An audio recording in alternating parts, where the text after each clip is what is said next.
¿Qué tal? ¿Cómo están? Bienvenidos. Aquí comienza este capítulo especial de Minería 360, el primero de este año 2025 y el inicio además de una saga donde vamos a estar revisando lo mejor de la última temporada. ¿Cómo estás, Maca? ¿Qué tal? Bien, pues feliz año para ti. Feliz año también. Exactamente. Arrancamos, ¿cierto?, este primer capítulo de Minería donde vamos a hablar sobre lo más importante y destacado que pasó también en nuestra temporada 2024 en Minería 360 y como siempre agradecer a todos los actores de la industria que siempre tienen especial interés también por participar. Ha sido un año complejo, de muchos desafíos.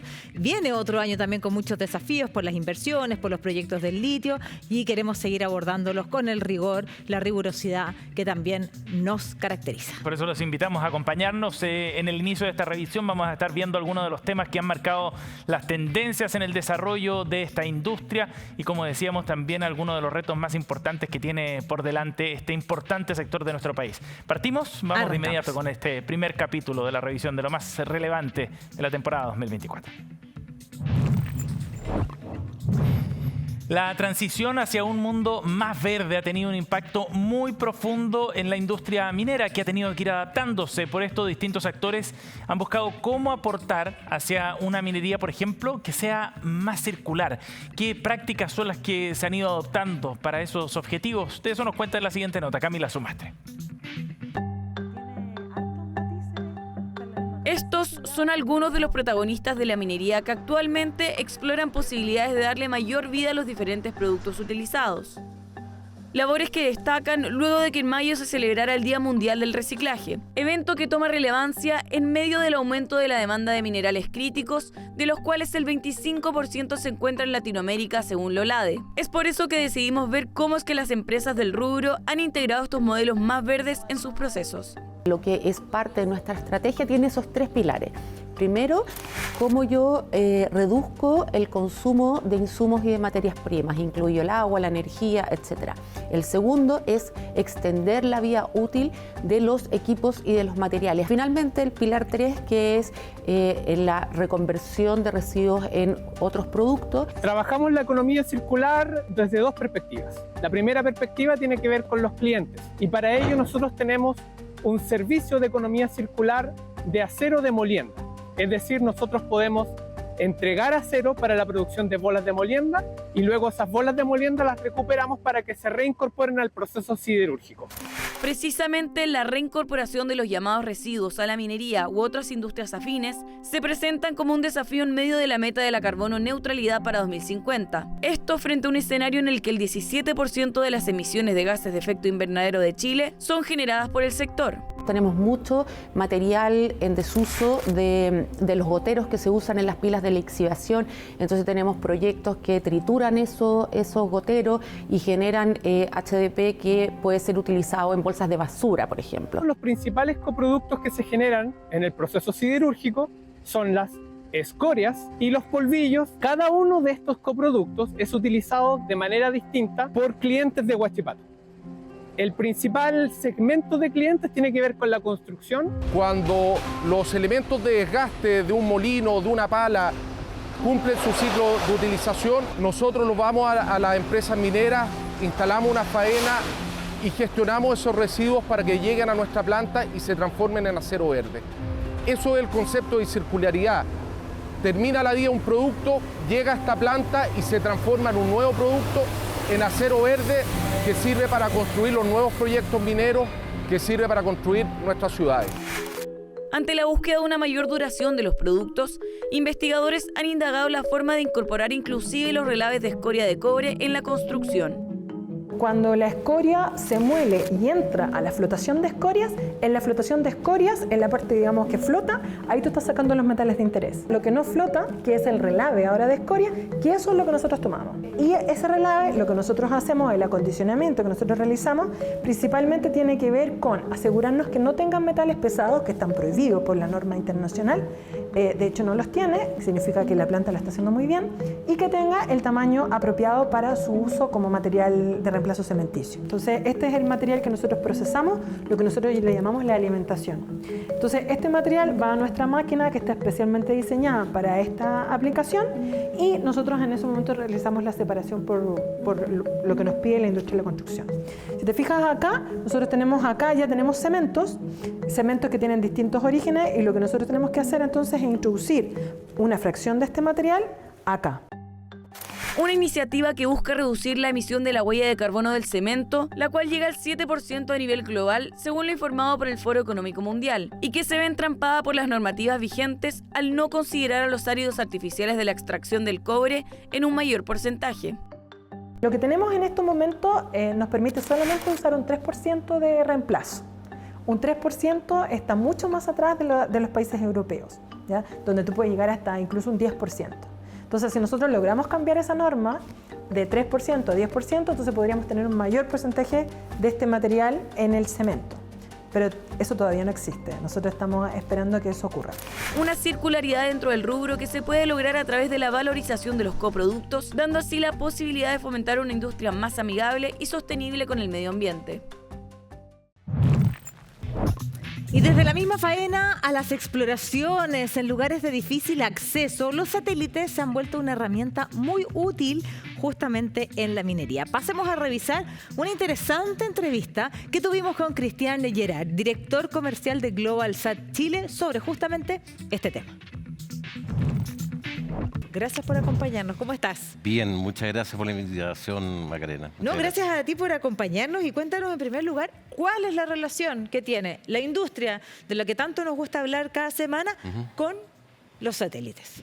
Es una relación muy antigua. Yo llevo muchos años trabajando en esta industria y te diría que los primeros clientes que tuvimos, incluso antes de tener equipos para la venta, era la minería.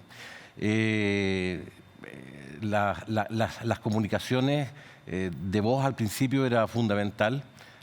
Antes se hacía todo por radio, sin embargo por las distancias y por el clima se hace complejo, y con las telecomunicaciones satelitales todo se facilitó. Eso por ahí por el año 2000, un poco antes. Y la evolución ha sido dramática, desde las expectativas de solo voz a transmisión de datos, a monitoreo, seguridad. Todo lo que requiera comunicación directa y es a través de la industria satelital. Ahora, en términos prácticos, ¿es en las faenas, es en las distancias? ¿Dónde es más útil, cierto, la comunicación satelital en la operación de la minería? Mira, yo diría que donde es indispensable es en exploraciones. ¿Ya? No hay ninguna exploración minera, creo yo, que no tenga comunicación satelital de voz, datos ahora en estos tiempos y seguridad. Saber, por ejemplo, incluso traquear a la gente dónde está como medida de seguridad, incluso en evacuaciones que han ocurrido en el pasado, saber mediante la comunicación satelital dónde están las personas ha sido fundamental. Pero y la exploración, me imagino, por la lejanía de los lugares, por la soledad de los lugares donde justamente se buscan nuevos espacios. Claro, fundamentalmente geólogos. Claro. Que andan haciendo prospecciones mineras.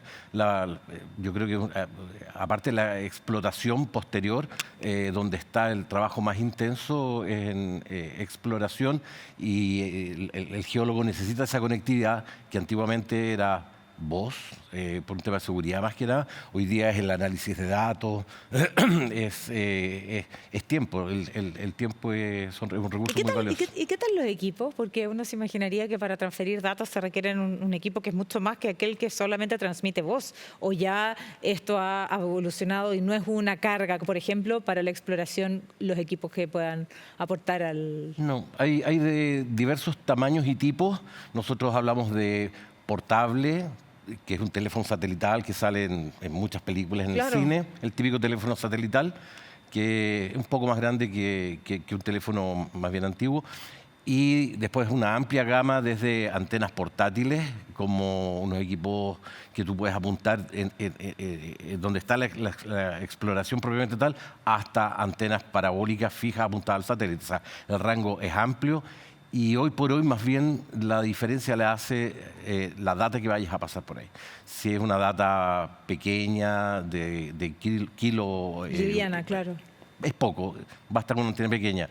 Pero hoy se puede hacer incluso una conferencia de video, digamos, sin problema, en cualquier lugar del mundo, probablemente siendo la única limitante un poco la energía eléctrica. Pero en términos de comunicación satelital se puede hacer todo lo que uno quiera. Es como estar en la oficina, no hay ninguna diferencia. Ahora, ¿quiénes son los principales, en este caso, clientes de ustedes? Pues, ¿qué parte de la industria minera es la que finalmente cuenta más con la comunicación satelital como parte de sus operaciones? ¿O son exploraciones individualizadas? Sí, como GlobalSat somos una compañía que estamos en toda América en general, desde Estados Unidos hasta Chile. El mundo de la minería para nosotros es fundamental, en torno al 40% de la base de nuestro...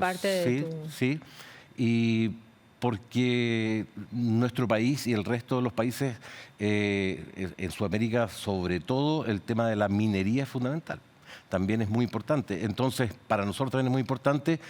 Exploración yo creo que es fundamentalmente lo que más demanda datos. Ahora, sí, en este último tiempo tú puedes ver otros temas como el IoT, que es el Internet de las Cosas, que es algo que hoy día está evolucionando de forma muy rápida, vale decir, conectar equipos con equipos. Por ejemplo, monitoreo de un relave, por ejemplo. Que no haya alguien que lo tenga que estar monitoreando, sino que con equipos, con sensores. Muy clave a propósito de lo que pasó, ¿cierto?, hace poco tiempo atrás con los sistemas frontales. Bien vale la pena tener cómo monitorearlos constantemente, ¿no? Bueno, también se puede, y se puede monitorear también estaciones meteorológicas. Antiguamente, y todavía hay algunos casos, que va una persona a ver los valores meteorológicos en la estación. Hoy día eso no es necesario. Tú pones un equipo muy pequeño, de muy baja transmisión de datos muy pequeños, muy barato el equipo, muy barato la transmisión de datos, y está transmitiendo directamente qué es lo que está pasando con la meteorología. Lo mismo con los relaves, lo mismo. O sea, la comunicación de equipos con equipos, digamos, es yo diría lo que hoy día se busca. Automatizar a través de las telecomunicaciones satelitales. Ahora, obviamente esto ocurre en lugares donde son muy alejados, donde la comunicación de otro tipo es muy escasa, y es ahí donde, cierto, la comunicación satelital se vuelve crítica y se vuelve crucial. Y eso me imagino que también es útil para las personas. Hablábamos de la exploración, pero también hay faenas que están muy aisladas, ¿cierto? Incluso tienen distancias con sus campamentos base, por distintas razones. ¿Es ahí también un lugar donde la comunicación satelital cobra relevancia? Totalmente, totalmente. Incluso en lugares donde hay buena conectividad, los enlaces satelitales se usan como backup. Porque basta que en alguna faena minera que tenga comunicación, ponte tú por fibra óptica, que es muy rápido y muy eficiente, muy moderno, basta que se rompa la fibra, una luz, un aluvión lo rompa, o un camión lo pasa a llevar, lo que sea, y no pueden quedar incomunicados. Entonces, si bien en las faenas de prospección son fundamentales, en las otras también se usan de backup. Es así. Normalmente las faenas mineras están en zonas muy aisladas. Hay casos donde están cerca, excepcionales, pero la mayor cantidad están acá en la cordillera. Ahora, somos un país que está acostumbrado a las distintas situaciones que la naturaleza puede sorprender, ¿cierto? No sé, estamos hablando, somos un país sísmico, somos un país donde en cualquier momento un movimiento telúrico nos puede dejar sin conexión, sin conectividad, y es ahí donde también nuevamente la salvación es, en este caso, el satélite. Absolutamente, absolutamente. Nosotros, si bien es cierto, la minería es, como te decía, en torno al 40%, y es para nosotros un mercado fundamental, nosotros somos quienes damos conectividad, por ejemplo, a lo que es Senapred, para ver el tema de esto de los monitoreos, de las alertas. De los tsunamis, al SHOA, para ver variaciones de mareas, en fin. Toda la comunicación que se requiere en zonas aisladas o remotas, se hace en forma satelital. ¿Cómo proyectan ustedes la comunicación satelital en tiempos que cada día es más frecuente o posible tener otro tipo de comunicación en los lugares más recónditos? ¿Cuál es la proyección? ¿O siempre va a ser este backup seguro? No.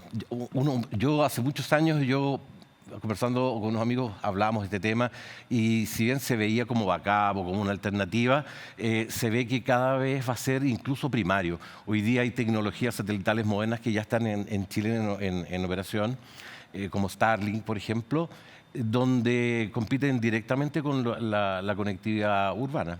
No, ¿Incluso en los costos? En los costos, en la estabilidad del servicio, en los anchos de banda, sí.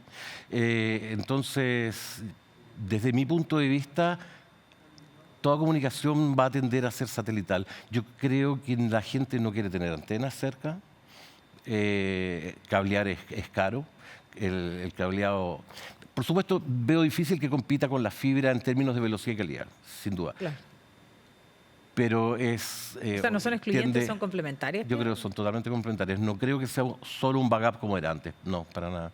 No. Por lo tanto, ¿y qué posición se encuentra Chile? Yo sé que no me queda tiempo, pero es interesante también hablar de todas aquellas cosas que acompañan a la industria y no siempre del mismo core de la misma industria. Por lo tanto, mi pregunta es ¿cómo está Chile respecto? Porque hemos hablado de nuestros satélites o no, de poder buscar otro. ¿Cómo opera Chile? Chile como operador satelital, claro, es una tecnología distinta a las telecomunicaciones. Lo que hace hoy día, hasta el momento, Chile son satélites de fotografía. Avanza sí a satélites a servicios, de comunicación sobre los mismos satélites, pero en realidad la operación masiva y grande somos operadores privados, no es Chile como Estado. Y somos privilegiados. Chile ha sido una especie, no laboratorio, porque son servicios ya aprobados, pero sí se han lanzado en Chile. Muchos servicios parten en Chile porque se da y se presta para hacer ese tipo de pruebas. Somos un país que tiene minería de nivel mundial. La minería siempre ha sido muy innovadora, al menos la minería moderna. Hoy día hay automatización dentro de la minería, vehículos que se mueven solos, yo he visto que ustedes lo han mostrado acá. Entonces la minería como industria es muy innovadora. Entonces eso se ha prestado para que todos los lanzamientos interesantes, importantes en términos de telecomunicaciones satelitales han partido acá varios. Por lo tanto, tenemos esa situación de privilegio. Sí, es un privilegio. Ahora sí que ya no me queda más tiempo. Solo preguntar qué es lo que hacen ustedes y qué servicio ofrecen. GlobalSat es un grupo, como decía, que estamos en toda América, un grupo panamericano con operación en alrededor de 9 países. Damos servicios satelitales, vendemos equipos, tenemos licencias Subtel como corresponde y, bueno, atendemos a diversos clientes, no solo minería, está gobierno, que es muy importante para nosotros, pero está también pesca, forestal. La verdad es que hoy las telecomunicaciones son para toda la industria. Ninguna industria puede estar sin telecomunicaciones. Y Chile es un país que, si uno mira un poco las coberturas tradicionales, son más bien en las ciudades. Pero en el mar no hay cobertura, en la montaña no hay cobertura fiable. Por lo tanto, sí, la presencia de la industria satelital en Chile es fundamental para el desarrollo del país, la verdad. Muchísimas gracias por acompañarnos y por venir a contarnos un poco la vinculación que tiene justamente la comunicación satelital con la industria de la minería y también, por supuesto, con el resto de las industrias. Gracias por acompañarnos. Gracias a ti, Macarena. Muchas gracias. Bien, pues nosotros vamos a la pausa muy breve. Volvemos con más, no se vayan.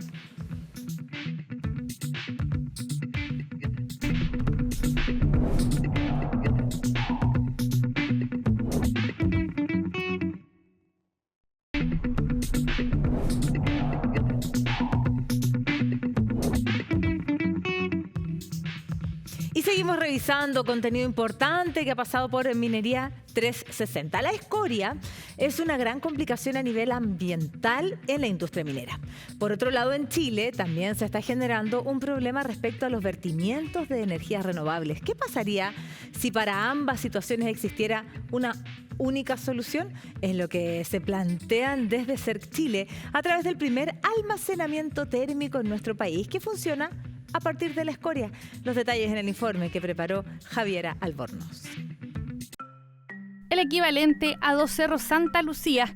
Esa es la estimación aproximada que se hace para dimensionar la cantidad de escoria que hay en cada una de las 7 fundiciones que funcionan en nuestro país.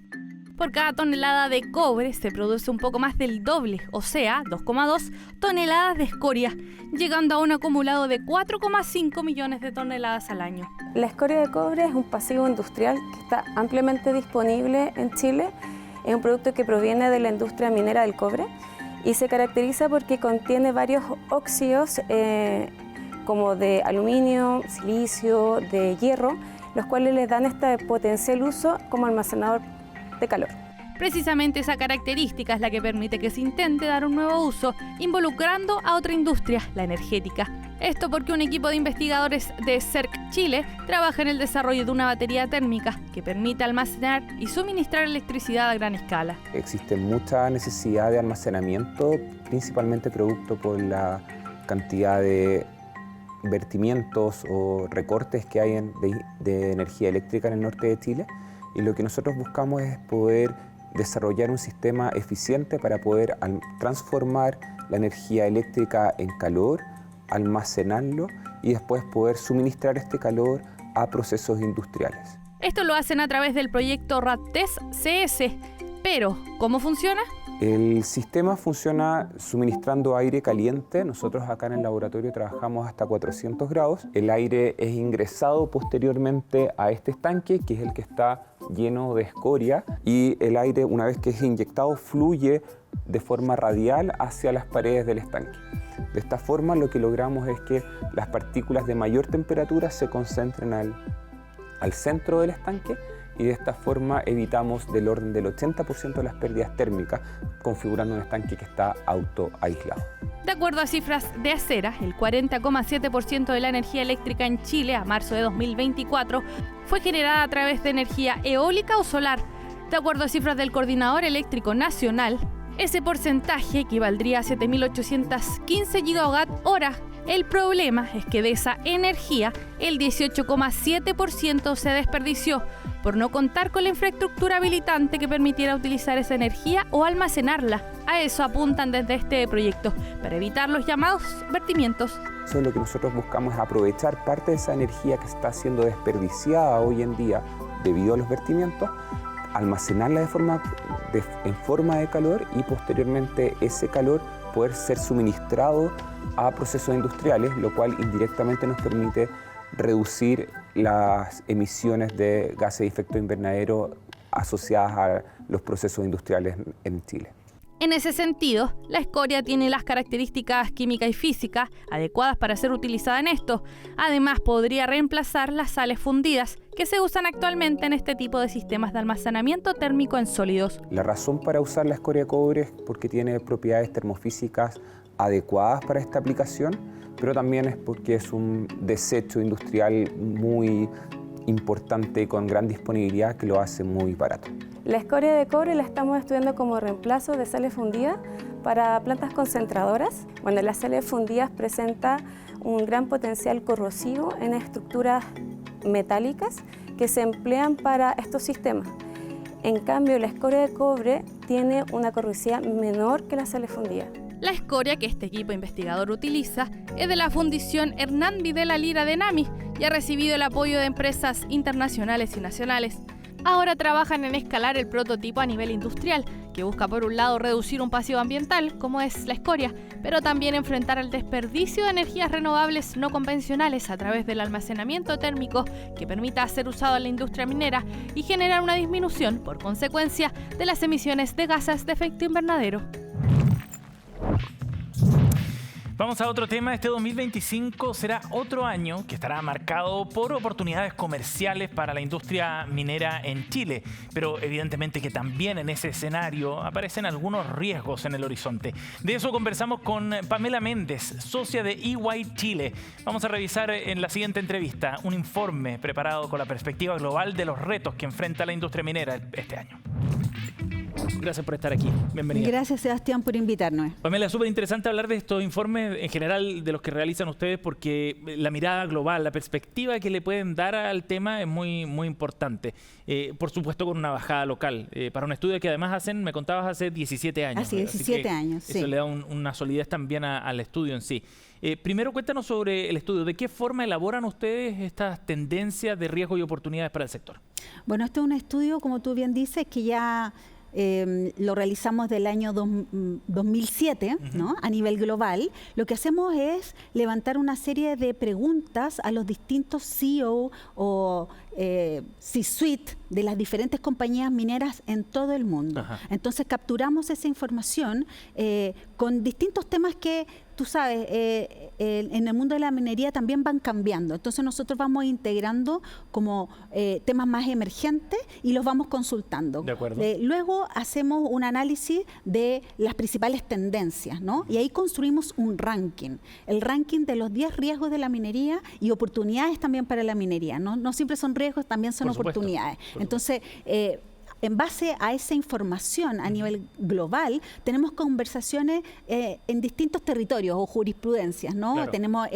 Hacemos esta bajada también a Chile para entender si estos riesgos y estas oportunidades le hacen sentido a la minería nacional, a la gran minería, a la mediana minería, ¿no? Orientan decisiones, en definitiva, ¿no? Por supuesto, porque son tendencias finalmente. Sí. ¿Qué es lo que está pasando en el mundo en las grandes decisiones respecto de esta industria? Pamela, partamos por los riesgos. Abordémoslo en dos partes, digamos, que quizás son dos caras de una misma moneda, ¿no? Cuando surge algún riesgo hay una oportunidad también para la industria. Pero partamos por los riesgos que ustedes han detectado a nivel global. ¿Qué tendencias se ven?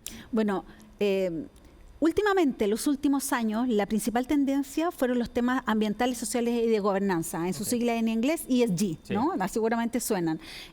Los últimos 5 años, esos riesgos han ocupado los primeros lugares. Incluso los últimos 2 años ocuparon el primer lugar, ¿no? ¿Qué ha pasado esta vez? Esta vez se movieron un poco esas tendencias y el primer lugar lo ocupa el capital, ¿no? Y en segundo lugar lo ocupa los temas medioambientales, que hoy día se ve, o la minería la observa, con una precisión, digamos, por sobre una mirada más amplia ESG. Cuando habla de el capital como un problema, como un riesgo, es la falta de capital, se entiende, ¿no? El exceso de financiamiento. Es cómo accedemos al capital para poder financiar o nuevos proyectos o joint venture, ¿no? Okay. Lo que pasa es que introducir capital para un nuevo proyecto es muy costoso, sí. Muy altamente costoso, y entonces se ve cómo en realidad yo genero ciertas alianzas, ¿no? O compro ciertos porcentajes de industrias que ya están más avanzadas y yo puedo insertar capital ahí. Entonces hay digamos un desafío, ¿no? En atraer más capital, porque claro. Además el capital y los inversionistas están exigiéndole cada vez más a las mineras que tengan un desempeño, por ejemplo, en los temas ambientales, sociales y de gobernanza. Claro, en esos criterios ESG, por ejemplo. Con un muy buen desempeño, ¿no? Sí. Cosa para sentirse seguros de que están invirtiendo en lugares donde la sostenibilidad va a ser un tema y por lo tanto va a ser aceptado dentro de los territorios donde se van a insertar. Sí. Entonces, en realidad el capital no es solamente que te entrego capital, sino que con ciertas condiciones. Pero qué interesante constatar que para las mineras este asunto, el de cumplir con determinados criterios que se han establecido, resumidos en el ESG, o aspectos reputacionales hoy día son súper relevantes para acceder a financiamiento. O sea, absolutamente. Es bien interesante constatarlo en este absolutamente. Es decir, es más, yo te diría que no solamente en los territorios donde operan la minería, ¿no? O sea, las comunidades o los pueblos originarios, también está este escrutinio de los inversionistas, ¿no? Claro. O sea, ¿qué le pido yo a la minería como para invertir un capital que yo sea que va a ser seguro, va a ser sostenible en el tiempo? No basta con un buen retorno tampoco. No basta con un buen retorno. Sí. Una de las cosas que se habla es que se requiere una licencia social para operar.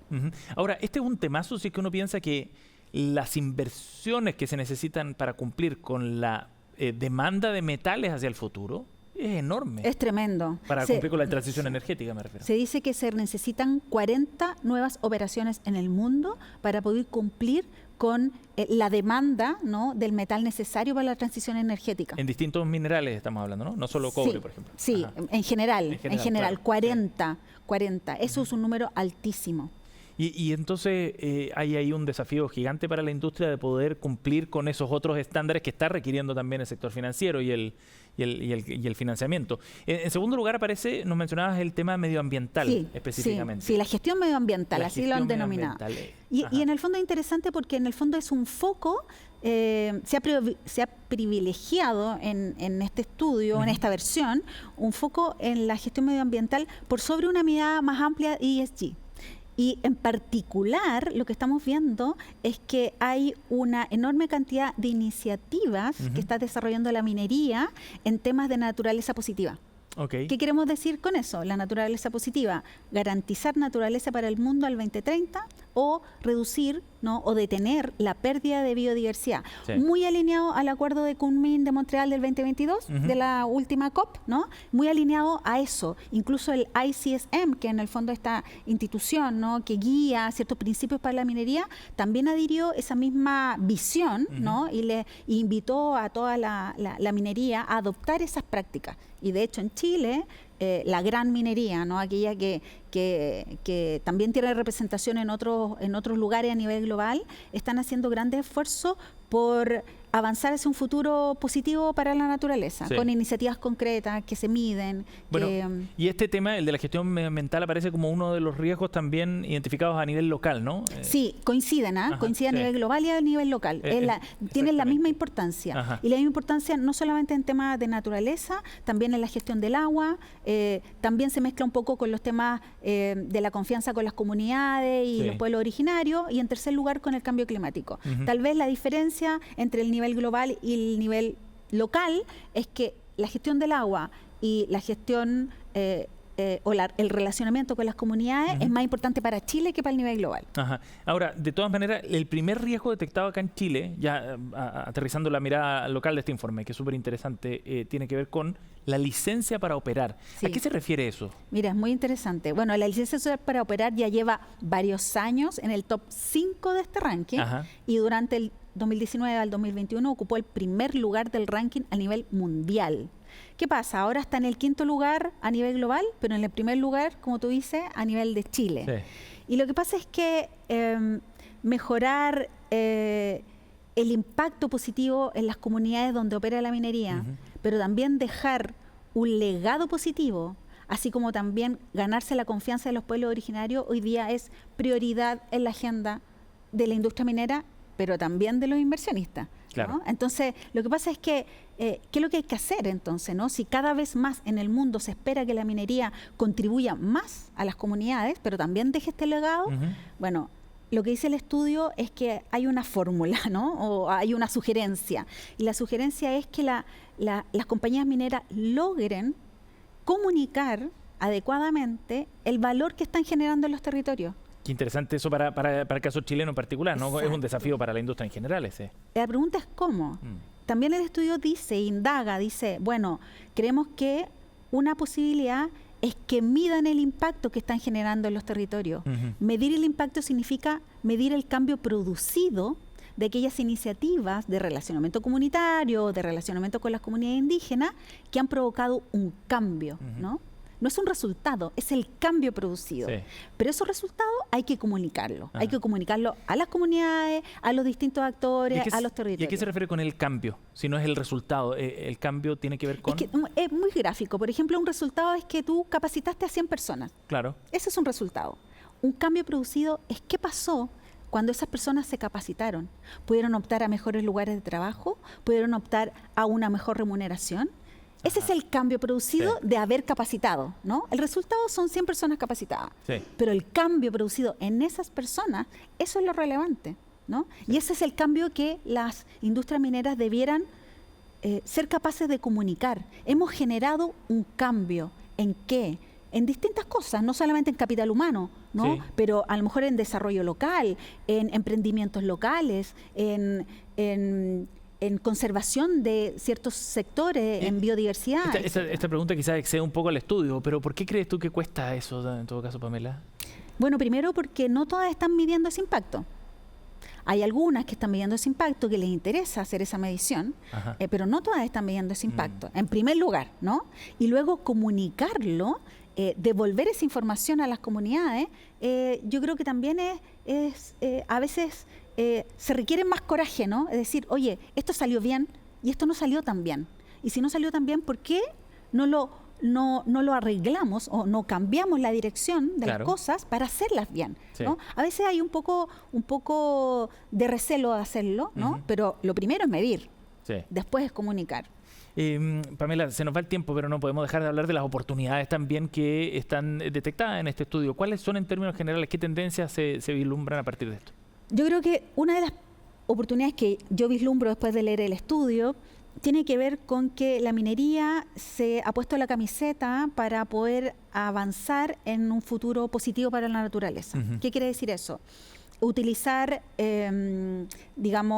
la biodiversidad, ¿no? O la naturaleza, ¿no? como elemento de conservación o de restauración, ¿no? Utilizar los ecosistemas, preservarlos, cuidarlos. Yo creo que eso va en directa relación con mantener el capital natural, con detener la pérdida de biodiversidad, con mejorar las condiciones de vida de las comunidades y, por lo tanto, obtener la licencia social para operar.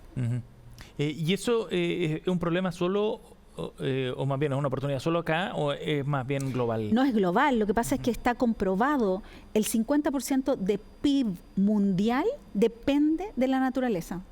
Depende de la naturaleza. Eso quiere decir que nuestra economía en un 50% depende de la naturaleza. Nosotros estuvimos en la COP hace una semana atrás y escuchamos a algunas personas que decían el PIB mundial depende en un 100% de la naturaleza.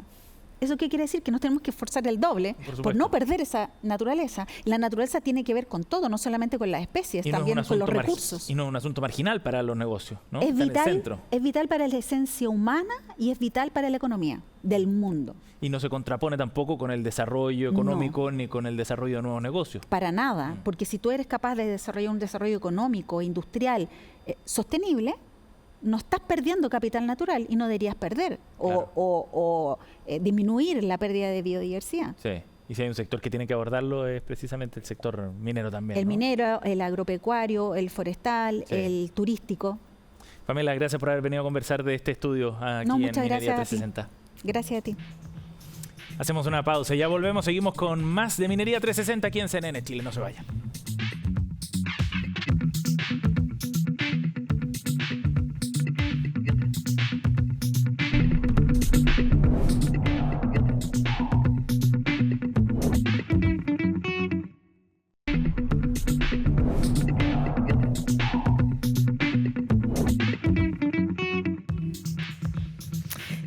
Influye directamente en las economías donde se encuentra presente, y esto es mucho más latente en localidades que son pequeñas. Este es el caso de Vares, una ciudad de Bosnia y Herzegovina que fue duramente afectada por la guerra hace casi 30 años. ¿De qué forma la minería está ayudando a que esta localidad vuelva a crecer? Lo vemos en el informe que preparó Cristian Soto.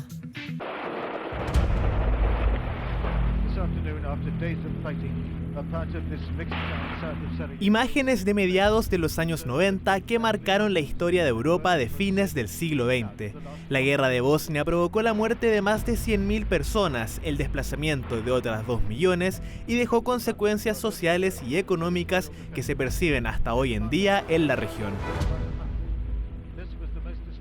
A casi 30 años del fin de la guerra, diferentes iniciativas intentan continuar el desarrollo de Bosnia y Herzegovina.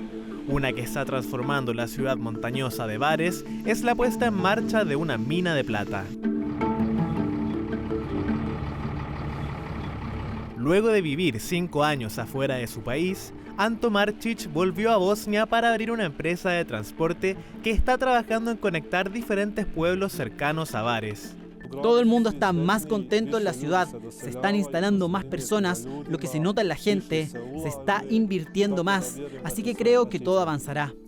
La británica Adriatic Metals comenzó el desarrollo de la mina hace 7 años y luego de una inversión de $258 millones, comenzó su producción en marzo. Se trata de la primera faena de este tipo que abre en Europa en más de una década. En este tiempo hemos contratado directamente y también indirectamente a través de nuestros contratistas a más de 500 empleados, en su mayoría jóvenes. Jóvenes profesionales a los que hemos formado y seguimos invirtiendo mucho dinero en su formación. Reconocemos, si no es solo un problema de bares, sino de toda Bosnia e incluso de los Balcanes occidentales, que los jóvenes se marchan en masa. Una de las cosas más importantes que nos dijo la comunidad fue: queremos que creen oportunidades para nuestros hijos, queremos que puedan quedarse aquí, queremos que tengan familias aquí, queremos ver a nuestros nietos. En pocos años, el regreso de personas a Bares, ciudad que perdió 2/3 de sus habitantes durante la guerra, le ha cambiado la cara a la localidad. Nada en Bares es igual que hace 5 o 6 años. Es justo decir que la situación actual de Bares ha dado un vuelco total del 100%, quizá incluso más, del 300%. Ahora Bares está realmente viva y su gente tiene la oportunidad de quedarse, trabajar y seguir su educación aquí. El desempleo en la ciudad se ha reducido a la mitad, se están construyendo cabañas y los restaurantes han aumentado su clientela de forma importante. Incluso el único jardín infantil, que hace 2 años estaba por cerrar, ahora tiene una lista de espera. Bares también ha experimentado prosperidad gracias a la mano de obra implicada en este proyecto, que ha sido y seguirá siendo importante. Esto es evidente no solo en el jardín de niños, que está lleno, sino también en el aumento de la demanda de arriendos de departamentos y de casas vendidas. Todo esto muestra una trayectoria ascendente que ha dejado notar en los últimos 4 años. Todos los empleados son de la ciudad, son las personas que viven aquí. Además, tenemos 4 retornados entre los empleados. Una persona volvió de la República Checa y 3 regresaron de Alemania. Ahora trabajan con nosotros y no tienen intención de volver a Alemania. Creo que se quedarán aquí. Adriatic Metals tiene como objetivo obtener ganancias anuales por sobre los $400 millones y la comunidad de Bares espera que una parte importante de esta sea invertida en la ciudad para continuar con su renacer.